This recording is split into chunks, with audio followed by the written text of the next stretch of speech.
மேஷ ராசிக்கு தொழில் ரீதியிலான நல்ல வளர்ச்சியாகவே இது காட்டுகிறது.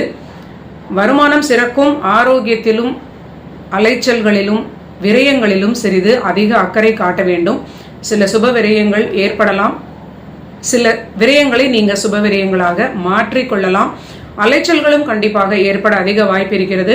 கோயில்களுக்கு இன்று செல்வது கூட ஒரு பெரிய பாதுகாப்பையும் ஒரு நல்ல மனநிலையையும் கொடுக்கும். அடுத்தது ரிஷபத்திற்கு பார்க்கலாம்.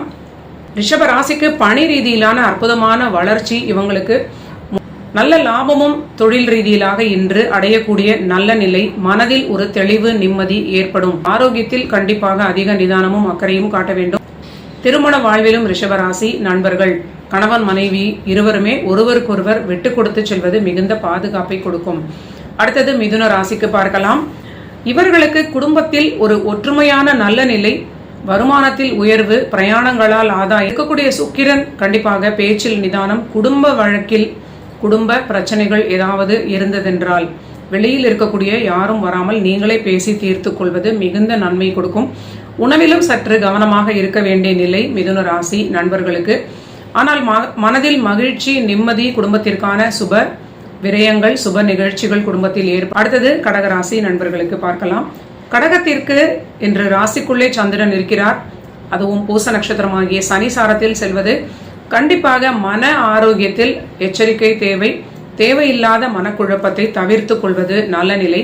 இன்று காலை எழுந்தவுடனே ஒரு விளக்கு வைத்து உங்களுடைய இஷ்ட தெய்வத்தையோ இல்லை அனுமனையோ வழிபாடு செய்வது உங்களுக்கு ஒரு மன நிம்மதியை நாள் முழுவதும் கொடுக்கும். ஆனால் சுப விரயங்கள் ஏற்படும். வெளியூர் வெளிநாடு தொடர்பான விஷயங்களால் நல்ல ஆதாயம், லாபம், பணியில் நல்ல வளர்ச்சி. ஆனால் பேச்சிலும் வாக்கிலும் குடும்ப வாழ்வில் ரொம்ப எச்சரிக்கையாக இருப்பது கடகத்திற்கு பாதுகாப்பை கொடுக்கும். அடுத்தது சிம்மராசி நண்பர்களுக்கு பார்க்கலாம். சிம்ம ராசிக்கு இவங்களுக்கும் நிறைய சுப விரயங்களான ஒரு நிகழ்வாக இருக்கிறது. பணி தொழில் ரீதியிலான அற்புதமான ஒரு வளர்ச்சியான காலகட்டம். ஆனால் வாழ்க்கை துணையுடைய ஆரோக்கியத்தில் மிகுந்த அக்கறை காட்ட வேண்டும். கணவன் மனைவியாக இருக்கக்கூடிய நண்பர்கள் விட்டு கொடுப்பது, அனுசரித்து செல்வது மிக மிக அதிக தேவையாக இருக்கக்கூடிய நாள் அப்படின்னு சொல்லலாம். விரயங்களிலும் சற்று அதிக எச்சரிக்கை காட்ட வேண்டும். சில சமயங்களில் நினைத்ததை விட 2 மடங்கு அதற்கு மேலே கூட விரயங்கள் இழுத்து கொண்டே செல்ல வாய்ப்பு இருக்கிறது. சற்று நிதானத்தை கடைபிடிப்பது ரொம்ப நல்ல நிலை. குடும்ப வாழ்விலும் ரொம்ப அக்கறையாக பார்த்து கொள்வது, வாக்குவாதம் இல்லாமல் இருக்க வேண்டும். யங்ஸ்டர்ஸ் ஆக இருப்பவர்கள், வயதில் அதிகம் இருக்கக்கூடிய அந்த கப்பலாக இருக்கிறவங்க இருவருமே ஆரோக்கியத்தை சரியாக பார்த்து கொள்வது நன்மை அளிக்கும்.